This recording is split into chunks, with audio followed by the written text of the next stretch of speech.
tó a tún ti dé bí a ṣe ń dé láti máa mú oríṣiríṣi bó ṣe ń gbóná fẹlifẹli àti bó ṣe ń lọ nígboro ayé wá sí etí ìgbọ̀yín. Ohun tí mo fẹ́ máa mú wá sí etí ìgbọ̀yín lónìí òun ni àwọn òṣèré orí ìtàgé ilẹ̀ Yorùbá tó jẹ́ pé níṣe ni wọ́n kẹ́kọ̀ọ́ gboyè tí wọn ò kàn máa ṣe eré orí ìtàgé lásán, tó jẹ́ wípé níṣe ni wọ́n lọ sí ilé ìwé, àwọn ilé ìwé gíga tí wọ́n sì kẹ́kọ̀ọ́ gboyè, kì í wá ṣe wípé wọ́n kàn dúró ní orí ìpele àkọ́kọ́ nìkan o, níṣe ni wọ́n kà á tí wọ́n parí ìpele àkọ́kọ́ tí wọ́n tún bọ́ sí ìpele mìíràn. Ẹni àkọ́kọ́ tí mo fẹ́ máa dárúkọ òun náà ni Bíọ́lá Adébáyọ̀. Bíọ́lá Adébáyọ̀ tí gbogbo wa mọ̀ dáadáa bí ẹni mowó, ó jẹ́ arẹwà obìnrin ní àárín àwọn òṣèré orí ìtàgé ilẹ̀ Yorùbá, ó sì jẹ́ oníwà tútù pẹ̀lú tí ẹnikẹ́ni tí kì í fẹ́ bá ẹnikẹ́ni fa wàhálà, gbogbo ohun tó bá ti jẹ́ wàhálà níṣe ni ó máa ń jìnnà sí. A bí ní ọjọ́ 23 oṣù kejìlá ọdún 1981 tí ó sì jẹ́ ẹni oníwà pẹ̀lẹ́. A gbọ́ wípé nínú àwọn ìfọ̀rọ̀wánilẹ́nuwò àti àwọn ìwádìí eléyìí tá a ṣe káàkiri, òun ni a gbọ́ wípé kì í ṣe pé ó wá láti ìdílé tí ó jẹ́ wípé níṣe ni ó ń dán fún wọn tàbí tí òkèlè wọn pọ́n lórí, ṣùgbọ́n nípa ìtiraka rẹ̀ kò jẹ́ kí gbogbo eléyìí kó dí òun lọ́wọ́. Níṣe ni ó gbìyànjú láti kẹ́kọ̀ọ́ gboyè àti láti dé ibi àfojúsùn rẹ̀. Nígbà tí à ń ṣe àwọn ìwádìí nípa rẹ̀, a gbọ́ wípé ó tiẹ̀ ti kọ́kọ́ ta búrẹ́dì ní òpópónà Èkó tí ó ti tà á rí. Ẹ̀yin náà mọ̀ wípé ẹni tó ń ta búrẹ́dì tó ń kiri búrẹ́dì ní òpópónà lójú títì, ẹ̀yin náà mọ̀ wípé kì í ṣe wípé bóyá nǹkan ń dán fún irú ẹni bẹ́ẹ̀, tí ó sì tún jẹ́ wípé nígbà tí gbogbo nǹkan tún le koko bíi ojú ẹja, níṣe ni ó tiẹ̀ kúrò ní iléèwé girama nígbà náà kó tó di wípé ó wá padà sí iléèwé girama tí ó sì parí iléèwé girama rẹ̀. Nínú èyí òun náà ni ló fi wọ iléèwé gíga ìyẹn ti ìpínlẹ̀ Èkó tí a mọ̀ sí Lagos State University, ìyẹn LASU. Ibẹ̀ ni ó ti ṣe History and International Relations tí ó sì kẹ́kọ̀ọ́ gboyè ìyẹn ní ti ìpele àkọ́kọ́. Nígbà tí yóò ṣe ìpele ẹ̀kejì tí àwọn olóyìnbó ń pè ní masters, òun ni ó ṣe public admin ìyẹn ní University of Lagos, ìyẹn ní ìpínlẹ̀ Èkó kan náà. Ibẹ̀ ni ó ti ṣe masters ẹ̀. Nígbà tí ó wá yá tí kò tún wá dúró síbẹ̀ o, ń ṣe ni ó tún tẹ̀síwájú sí gẹ́gẹ́ bí ó ṣe ń farahàn lórí amóhùnmáwòrán wa káàkiri. Òun náà ni ó tún gbájúmọ́ ètò ẹ̀kọ́ rẹ̀ lábẹ́lẹ̀ tí ó sì lọ sí ìlú òyìnbó tí ó lọ ṣe Christian Leadership and Business ìyẹn ní Moran ní iléèwé gíga ti Moran ní Atlanta. Ibẹ̀ ni ó ti ṣe PhD tí ó sì kẹ́kọ̀ọ́ gboyè tí ó di dókítà ìyẹn nínú ti ẹ̀kọ́. Ibẹ̀ ni ó ti kẹ́kọ̀ọ́ gboyè. Ẹ ò rí wípé irú àwọn àfojúsùn tó níyì tí ó sì rí gbámú, ẹ rí wípé èyí dára lọ́pọ̀lọpọ̀, ó sì jẹ́ ohun tí ó yẹ kí èèyàn máa wò gẹ́gẹ́ bí àwòkọ́ṣe.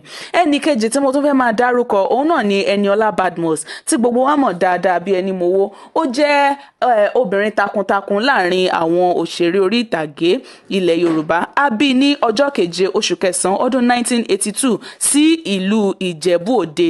Ibẹ̀ ni a bí sí.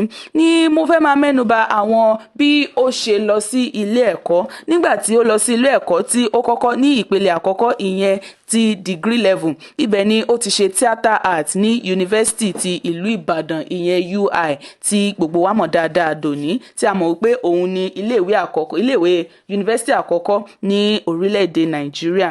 Ibẹ̀ ni ó ti ṣe theatre art.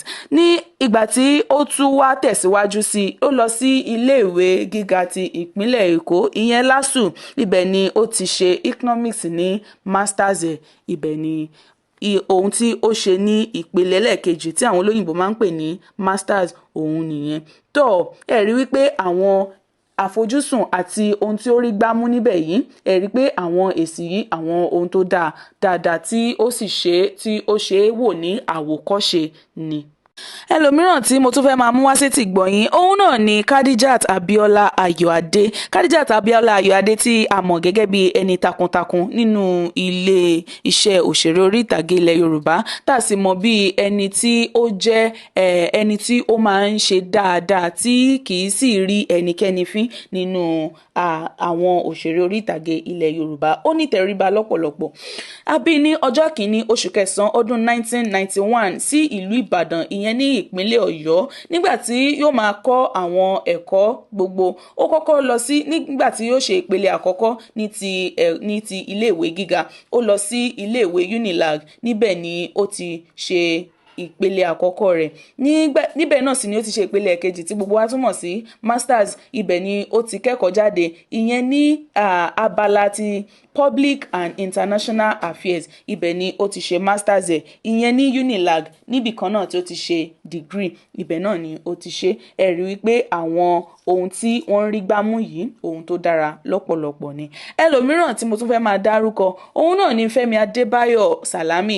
Fẹ́mi Adébáyọ̀ tí ó jẹ́ ọmọ bíbí inú Adébáyọ̀ Sàlámì, ìyẹn àgbà òṣèré wa, òun náà ni mò ń mẹ́nubà tí gbogbo wa sì mọ̀ dáadáa bí ẹni mowó. Ẹ mọ̀ wípé ọkùnrin takuntakun àti ẹni tí ọ̀pọ̀lọpọ̀ àwọn ènìyàn tí wọ́n fẹ́ràn, ó jẹ́ ìlú mọ̀ọ́ká àti gbajúmọ̀ tí àwọn ènìyàn máa fẹ́ rí lórí amóhùnmáwòrán wọn. Ó jẹ́ ọmọ bíbí ìlú Èkó tí a bí ní ọjọ́ 21 oṣù kejìlá ọdún 1978. Òun ni a bí sí ìlú Èkó. Ó jẹ́ ọmọ bíbí inú Adébáyọ̀ Sàlámì tó jẹ́ àgbà òṣèré. Nígbà tí yóò lọ sí ìpele àkọ́kọ́ ìyẹn ní iléèwé gíga, ni ó ti ṣe law ní Ìlọrin, ní yunifásitì ti ìlú Ìlọrin. Ibẹ̀ ni ó ti ṣe law. Ibẹ̀ náà sì tún ni ó ti tún ṣe masters, ìyẹn ní ìpele ẹlẹ́ẹ̀kejì. Ibẹ̀ ni ó ti ṣe masters náà ní inú abala kan náà, léyìí tó jẹ́ wípé léyìí tí a lè sọ wípé agbẹjọ́rò òun ni Fẹ́mi Adébáyọ̀, òun ni ó ṣe ní ilé ìwé gíga láti ìpele àkọ́kọ́ àti ìpele tó dé ní àsìkò yìí. Ṣùgbọ́n kò wá jẹ́ kí eléyìí kó tiẹ̀ dí òun lọ́wọ́ láti máa ṣe eré orí ìtàgé. Níṣe ló tún mú eré orí ìtàgé rẹ̀ ní ọ̀kúnkúndùn tí ó sì máa ń ṣe dáadáa bígbà wípé ibẹ̀ tiẹ̀ ni ẹ̀mí rẹ̀ wà pátápátá ni. Tó ẹlòmíràn tí mo tún fẹ́ máa mú wá sétí ìgbọ̀yín, òun náà ni Wùmí Toríọlá. Wùmí Toríọlá tí gbogbo wa mọ̀ dáadáa bí ẹni mowó. Ẹ̀yin náà mọ̀ wípé action pọ̀, òun ni ọ̀rọ̀ Wùmí Toríọlá. Kò sí ibi tẹ́ fi sí tí kò ti lè ṣeré, ṣùgbọ́n ṣe rí níbi káfò sókè káfò sódò yìí, ó jẹ́ abala tí ó dára sí lọ́pọ̀lọpọ̀ tí a ò sì lè fọwọ́ rọ́ sẹ́yìn. Ó jẹ́ ọ̀kan lára àwọn kò gbèrègbè nínú àwọn òṣèré orí ìtàgé ilẹ̀ Yorùbá. A bí ní ọjọ́ 11 oṣù keje ọdún 1988 sí ìpínlẹ̀ Èkó. Nígbà tí ó bẹ̀rẹ̀ iléèwé rẹ̀, òun ni ó lọ sí iléèwé, ìyẹn ní iléèwé gíga ti ìlú Ìlọrin. Ibẹ̀ ni ó ti ṣe linguistic, ní abala linguistic. Ibẹ̀ ni ó ti ṣe ìpele àkọ́kọ́, ìyẹn ní degree level ní iléèwé gíga ti ìlú Ìlọrin. Ibẹ̀ ni ó ti ṣe. Kò wá tún tán síbẹ̀ ò, níṣe ni ó wá tún gba iléèwé Ládòkè Akíntọ́lá University of Technology lọ. Ibẹ̀ ni ó ti ṣe masters ẹ̀ tí ó kẹ́kọ̀ọ́ gboyè, ìyẹn ní ti abala masters. Òun ni ó ṣe ní LAUTECH. Ẹ ò rí wípé kò kó ẹ̀kọ́ rẹ̀ sínú agbọ̀n ẹyọ kan ṣoṣo. Ẹlòmíràn tí mo tún fẹ́ máa dárúkọ òun náà ni Jídé Àwòbọ́nà. Jídé Àwòbọ́nà tí gbogbo wa mọ̀ gẹ́gẹ́ bí ọkùnrin takuntakun àti ògbóǹtarìgì nínú àwọn òṣèré orí ìtàgé ilẹ̀ Yorùbá. A sì mọ̀ wípé kì í dédé ṣe àwọn eré bí kì bá ṣe wípé ó bá fi tọkàntọkàn ṣe. Ó jẹ́ ẹni tó máa ń fi tọkàntọkàn ṣe àwọn eré rẹ̀. A bí ní ọjọ́ 10 oṣù keje ọdún 1985 sí ìpínlẹ̀ Èkó. Ó jẹ́ ọmọ bíbí ìlú Èkó. Òun ni Jídé Àwòbọ́nà jẹ́. Nígbà tí ó lọ sí ìpele àkọ́kọ́, ìyẹn ní ti ìpele àkọ́kọ́ ní ti degree level, òun ni ó lọ sí Ọlábísí Ọ̀nàbànjọ University, níbi tí ó ti kẹ́kọ̀ọ́ gboyè ní abala ti mass communication. Ibẹ̀ ni ó ti kẹ́kọ̀ọ́ gboyè lákọ̀ọ́kọ́. Nígbà tó tún wáyá tí ó fẹ́ ṣe ìpele ẹ̀kejì, eléyìí tí à ń pè ní masters, òun ni ó lọ sí iléèwé University of Lagos, ìyẹn iléèwé gíga ti ìpínlẹ̀ Èkó Unilag. Òun ni ó ti wá kẹ́kọ̀ọ́ gboyè ní abala Public and International Affairs. Òun ni ó ṣe ní iléèwé Unilag, tí ó sì jẹ́ wípé ó jẹ́ ẹni takuntakun tí ó ti bẹ̀rẹ̀ eré láti ọdún 2003 ló ti darapọ̀ mọ́ àwọn ẹgbẹ́ òṣèré orí ìtàgé ilẹ̀ Yorùbá títí di àsìkò yìí. Láti ìgbà náà ni ni ó ti jẹ́ ìlú mọ̀ọ́ká títí di àsìkò yìí ògo rẹ̀ ò sì tún ti wọ̀ mí. A gbà ládùúrà wípé ògo wọn kò ní wọ̀ mí o. Ẹlòmíràn tí mo tún fẹ́ máa dárúkọ òun náà ni Muyideen Ọládàpọ̀ tí gbogbo àwọn ènìyàn tún máa ń pè ní Lala. Òun ni ó jẹ́ ẹni pàtàkì ní inú ẹgbẹ́ òṣèré orí ìtàgé ilẹ̀ Yorùbá tí gbogbo wa sì mọ̀ dáadáa. Ó jẹ́ ọmọ bíbí ìlú Òṣogbo tí a bí ní ọjọ́ 28 oṣù kínní. Ó jẹ́ ọmọ bíbí ìlú Òṣogbo. Gẹ́gẹ́ bí a ṣe mọ̀ nígbà tí a ṣe ọ̀pọ̀lọpọ̀ ìwádìí nípa rẹ̀, gẹ́gẹ́ bí òwe àwọn àgbà eléyìí tó sọ wípé ẹni máa ga ẹsẹ̀ rẹ̀ àtínrín. Òun ni ọ̀rọ̀ Muyideen Ọládàpọ̀ yìí o, nítorí wípé a gbọ́ wípé ọmọ ìyá onílá ni, níṣe ni ilá òun ni ìyá rẹ̀ ń tà tí ó fi tọ́ títí dé ibi tí ó dé ní ìpele tí a wà yìí. Bó ṣe wá jẹ́ ọmọ àtàpátá dìde yìí kò jẹ́ kí ó tiẹ̀ dí òun lọ́wọ́ láti dé ibi gíga eléyìí tó wù lọ́kàn ara rẹ̀ láti dé. Ó lọ sí iléèwé OAU ìyẹn Ọbáfẹ́mi Awólọ́wọ̀ University tí ó ti kẹ́kọ̀ọ́ gboyè ìyẹn ní ti abala dramatic art. Kò wá tán síbẹ̀ ò, níṣe ni ó tún tẹ̀síwájú. Ló bá tún lọ sí iléèwé ti ìpínlẹ̀ Èkó ìyẹn iléèwé gíga ti ìpínlẹ̀ Èkó University of Lagos tí ó lọ síbẹ̀ tó tún lọ ṣe theatre art níbẹ̀. Ibẹ̀ ni ó ti ṣe masters tí gbogbo wa mọ̀ sí ìpele ẹlẹ́ẹ̀kejì ìyẹn ní ìpele ti ẹ̀kọ́. Bí ìgbà tí à ń ṣe ọ̀pọ̀lọpọ̀ àwọn ìwádìí a gbọ́ wípé ó tiẹ̀ kọ́kọ́ fìdí rẹmi níbi ìdánwò àṣewọlé fún ti masters yẹn, ṣùgbọ́n kò jẹ́ kí eléyìí kó tiẹ̀ mi òun lọ́kàn rárá. Níṣe ni ó tún lọ lẹ́lẹ́ẹ̀kejì tó tún lọ ṣe ìdánwò yìí kó tó di pé wọ́n wá mú un tí ó gbégbá orókè tí ó sì rí èsì ìdánwò tó dára dáadáa mú níbẹ̀ kó tó di pé ó wá wọlé láti ṣe masters ẹ̀ ìyẹn ní University of Lagos. Ẹ rí wípé ohun tí a ò bá ti fẹ́ kí nǹkan dìyàn lọ́wọ́, wọ́n ní bí ẹṣin bá dání a máa ń tún gùn ni. Òun ni ọ̀rọ̀ tí Muyideen Ọládàpọ̀ tí ó fi ṣe ní ibí yìí. Ẹlòmíràn tí màá tún máa mẹ́nubà òun náà ni Oyíndàmọ́lá Ẹlẹ́bùìbọn. Oyíndàmọ́lá Ẹlẹ́bùìbọn òun náà ni a mọ̀ dáadáa bí ẹni mowó. A bí ní ọjọ́ 1 oṣù kẹjọ ní ìlú Òṣogbo. Ibẹ̀ ni a bí sí. Ó jẹ́ ọmọ bíbí ìlú Òṣogbo. Ó jẹ́ ọmọ àràbà ìlú Òṣogbo ìyẹn Olóyè Ìfàyẹ̀mí ìyẹn ni bàbá rẹ̀. Kẹ́ lè mọ̀ wípé ọmọ tí ó lẹ́ṣin lẹ́ẹ̀kan ọmọ ẹnìkan tí ó lẹ́ṣin lẹ́ẹ̀kan ni ní ìlú Òṣogbo. Nígbà tí ó sì ṣetán láti lọ sí ilé ẹ̀kọ́ ó lọ sí ó lọ ṣe holistic medicine ìyẹn ní abala tó níṣègùn òyìnbó ní American College of Healthcare Science. Ibẹ̀ ni ó ti kẹ́kọ̀ọ́ gboyè tí ó ti ṣe holistic medicine. Ìyẹn ni pé kò dúró ní Nàìjíríà láti kàwé gẹ́gẹ́ bó ṣe jẹ́ ìlú mọ̀ọ́ká àti gbajúmọ̀ ní orílẹ̀-èdè Nàìjíríà tó. Níṣe ni ó tún lọ sí òkè òkun láti lọ kọ́ ẹ̀kọ́ níbi tí ẹ rí pé ẹ̀kọ́ jẹ́ lógún tó. Ibẹ̀ ni ó ti lọ sí òkè òkun láti lọ ṣe ìkẹ́kọ̀ọ́ gboyè ní abala ti oníṣègùn òyìnbó. Tó ẹlòmíràn tí mo tún fẹ́ máa dárúkọ òun náà ni ẹni tí gbogbo wa mọ̀ dáadáa bí ẹni mowó ìyẹn Jùmọ̀kẹ́ Ọdẹ́tọ́lá.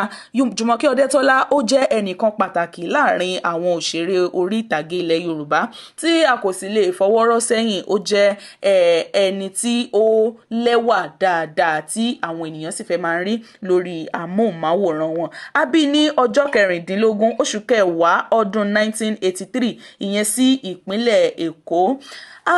Jùmọ̀kẹ́ Ọdẹ́tọ́lá ó jẹ́ ọ̀mọ̀wé nítorí bẹ́ẹ̀ ni àwọn òbí rẹ̀ wọ́n ṣe fẹ́ kó kẹ́kọ̀ọ́ gboyè nípa ti oníwòsàn òyìnbó ìyẹn dókítọ̀ tí gbogbo wa mọ̀ sí dókítọ̀ òun ni wọ́n fẹ́ kó ṣe. Ṣùgbọ́n òun ní rárá o pé ọ̀nà òun ò gbabẹ̀ yẹn o. Níṣe ni ó gba ọ̀nà bòmíì lọ. Ó lọ sí ilé ìwé FUNAB. Ibẹ̀ ni ó ti kẹ́kọ̀ọ́ alákọ̀ọ́kọ́ ìyẹn ní first degree rẹ̀ tí ó ti ṣe computer science. Ó tún lọ sí ilé ìwé ti ìpínlẹ̀ Èkó lẹ́ẹ̀kan sí tí ó ti ṣe ìpele ẹlẹ́ẹ̀kejì ìyẹn ní master level. Ó tún ṣe computer science lẹ́ẹ̀kan sí. nígbà tí ó tún wá fẹ́ tẹ̀síwájú kó tiẹ̀ tún wá tẹ̀síwájú lọ pé òun ti fẹ́ lọ ṣe PhD níṣe ni ó tún ń wá ìmọ̀ kún ìmọ̀ tí ó tún ṣe masters ẹlẹ́ẹ̀kejì ìyẹn second master's degree ni ó ṣe ní Àjàyí Crowther University. Ibẹ̀ ni ó ti ṣe masters ẹlẹ́ẹ̀kejì rẹ̀ tí ó sì tún kẹ́kọ̀ọ́ gboyè níbẹ̀. Ẹ ò rí wípé níṣe ni àwọn ènìyàn wọ̀nyí wọn ò tiẹ̀ fi mọ ní orí ìtàgé lásán, níṣe ni wọ́n ń wá ìmọ̀ kún ìmọ̀ ní gbogbo ìgbà tí wọ́n sì ń kẹ́kọ̀ọ́ sí, bẹ́ẹ̀ ni ẹ̀kọ́ wọn sì ló ń ga yéye sí i. Tó ẹni tí màá wá máa dárúkọ kì í ṣe ẹni tó kéré jù ṣùgbọ́n ẹni tí wọ́n ó dárúkọ gbẹ̀yìn lónìí lórí ìròyìn òun náà ni Aisha Lawal. Aisha Lawal tí gbogbo wa mọ̀ dáadáa, a mọ̀ wípé ẹni ọ̀tọ̀ òun ni láàrin àwọn òṣèré orí ìtàgé ilẹ̀ Yorùbá.